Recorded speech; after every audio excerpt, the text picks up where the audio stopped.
ನಮಸ್ಕಾರ ಕನ್ನಡಿಗರೇ, ಮೊದಲಿಗೆ ನಿಮಗೆಲ್ಲರಿಗೂ ನನ್ನ ಯೂಟ್ಯೂಬ್ ಚಾನಲ್ಗೆ ಸ್ವಾಗತ ಸುಸ್ವಾಗತ. ಸೊ ಫ್ರೆಂಡ್ಸ್, ಇಂದಿನ ಪಂದ್ಯದಲ್ಲಿ ಕೂಡ ನಮ್ಮ RCB ತಂಡ ಎಂಥ ಒಂದು ಭರ್ಜರಿಯಾದ ಬ್ಯಾಟಿಂಗ್ ನಡೆಸಿದೆ.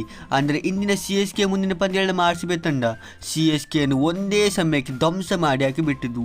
ಅಂದರೆ ಸ್ಟಾರ್ಟಿಂಗಲ್ಲಿ ನಮ್ಮ ಓಪನರ್ಸ್ಗಳು CSK ಮುಂದೆ ರನ್ಸ್ಗಳ ಸುರಿಮಲೆಯನ್ನು ಮಾಡಿದರೆ ಅಂತಿಮದಲ್ಲಿ ನಮ್ಮ ರೊಮಾರಿ ಶೆಫರ್ಡ್ ಅನ್ನು ಪಂದ್ಯವನ್ನು ಉತ್ತಮವಾಗಿ ಫಿನಿಶ್ ಮಾಡಿ ಕೊಟ್ಟರು. ಸೊ ಬೇಸಿಕಲಿ ಈ ಪಂದ್ಯದಲ್ಲಿ ಕೂಡ ನಮ್ಮ RCB ತಂಡ ಟಾಸ್ ಸೋತು ಫಸ್ಟ್ ಬ್ಯಾಟಿಂಗ್ಗೆ ಬಂತು. ಮತ್ತೆ ಈ ಪಂದ್ಯದಲ್ಲಿ ಕೂಡ ಫಿಲ್ ಸಾಲ್ಟ್ ಅವರು ಆಡಲಿಲ್ಲ.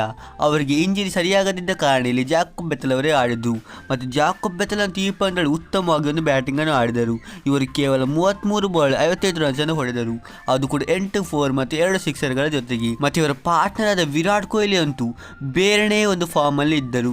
ಅಂದ್ರೆ ಲಾಸ್ಟ್ ಪಂದ್ಯ ತನಕ ವಿರಾಟ್ ಕೊಹ್ಲಿ ಅವರನ್ನು ಸ್ಲೋ ಬ್ಯಾಟಿಂಗ್ ಸ್ಟ್ರೋಲ್ ಮಾಡ್ತಿದ್ದವರಿಗೆ ಸರಿಯಾಗಿ ಒಂದು ಉತ್ತರವನ್ನು ಕೊಟ್ಟಿದ್ದಾರೆ. ಇವರಲ್ಲಿ ಕೇವಲ 33 ಬಾಲ್ ಅಲ್ಲಿ 62 ರನ್ಸ್ ಅನ್ನು ಹೊಡೆದರು, ಅದು ಕೂಡ 187 ಸ್ಟ್ರೈಕ್ ರೇಟ್ಗಳ ಜೊತೆಗೆ. ಮತ್ತು ಈ ಇನ್ನೊಂದು ಬೆಸ್ಟ್ ವಿಷಯ ಏನಪ್ಪ ಅಂದರೆ ಇವರು ಈ ಇನ್ನಿಂಗಲ್ಲಿ 5 6 ಮತ್ತು 5 4 ಅನ್ನು ಹೊಡೆದರು. ಹೌದು ಫ್ರೆಂಡ್ಸ್, ವಿರಾಟ್ ಕೊಹ್ಲಿ ಅವರು ನಮ್ಮ 5 6 ಅನ್ನು ಒಂದೇ ಪಂದ್ಯದಲ್ಲಿ ಹೊಡೆದಿದ್ದಾರೆ. ಸೊ ಇಲ್ಲಿ ವಿರಾಟ್ ಕೊಹ್ಲಿ ಅವರು ಪುನಃ ತೋರಿಸಿದ್ದಾರೆ, ನನಗೆ ಸ್ಟ್ರೈಕ್ ರೇಟ್ ಬಗ್ಗೆ ಏನೂ ಚಿಂತೆ ಇಲ್ಲ, ನನಗೆ ಕೇವಲ ನನ್ನ ಟೀಮ್ ಗೆಲ್ಲಬೇಕಂತ. ಮತ್ತು ಇವರಿಬ್ಬರು ಸೇರಿ ಆಲ್ಮೋಸ್ಟ್ 90+ ಪಾರ್ಟ್ನರ್ಶಿಪ್ ಅನ್ನು ಮಾಡುತ್ತಾರೆ. ಆದರೆ ಇವರಿಬ್ಬರ ವಿಕೆಟ್ ಹೋದ ನಂತರ ಇಲ್ಲಿ RCB ಬ್ಯಾಟಿಂಗ್ ಲೈನಪ್ ಸ್ವಲ್ಪ ಸ್ಲೋ ಆಗುತ್ತದೆ. ಅಂದರೆ ನಂತರದ RCB ಬ್ಯಾಟರ್ಸ್ ಅಷ್ಟೇನು ಉತ್ತಮವಾಗಿ ರನ್ಸ್ ಅನ್ನು ಮಾಡುವುದಿಲ್ಲ. ಆದರೆ ಅಂತಿಮದಲ್ಲಿ ಬಂದ ನಮ್ಮ ರೊಮಾರಿ ಶೆಫರ್ಡ್ ಅವರು ಪಂದ್ಯವನ್ನು ಅದ್ಭುತವಾಗಿ ಫಿನಿಶ್ ಮಾಡಿ ಕೊಡ್ತಾರೆ.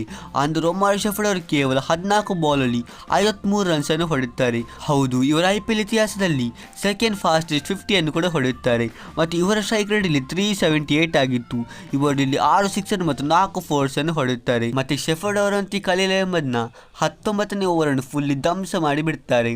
ಅಂದರೆ ಇವರು ಖಲೀಲ್ ಅಹ್ಮದ್ 19ನೇ ಓವರ್ಗೆ ಬರೋಬ್ಬರಿ 33 ರನ್ಸ್ ಅನ್ನು ಹೊಡೆಯುತ್ತಾರೆ.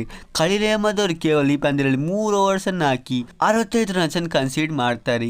ಇವರಿಗೆ ವಿರಾಟ್ ಕೊಹ್ಲಿ ಅವರು ಕ್ಯಾಚ್ ಹಿಡಿದ ನಂತರ ಅಗ್ರೆಸಿವ್ ಸೆಲೆಬ್ರೇಷನ್ ಮಾಡಿದಕ್ಕೆ ತಕ್ಕ ಉತ್ತರ RCB ಟೀಮ್ಮೇಟ್ಸ್ ಕೊಟ್ಟು ಬಿಟ್ಟಿದ್ದಾರೆ. ಸೊ ನಮ್ಮ RCB ಅದ್ಭುತವಾದ ಬ್ಯಾಟಿಂಗ್ ನಿಂದಾಗಿ 20 ಓವರ್ಗಳಲ್ಲಿ 213 ರನ್ಸ್ ಅನ್ನು ಹೊಡೆಯುತ್ತಾರೆ. ಮತ್ತೆ ಇದನ್ನಂತೂ CSK ಇಲ್ಲಿ ಚೇಸ್ ಮಾಡಲು ಸಾಧ್ಯನೇ ಇಲ್ಲ. ಯಾಕೆಂದ್ರೆ 2021 ನಂತರ CSK ತಂಡ 180+ ಟಾರ್ಗೆಟ್ ಅನ್ನು ಚೇಸೇ ಮಾಡಲಿಲ್ಲ. ಸೊ ಇದನ್ನು ಕೂಡ 100% ಚೇಸ್ ಮಾಡೋದು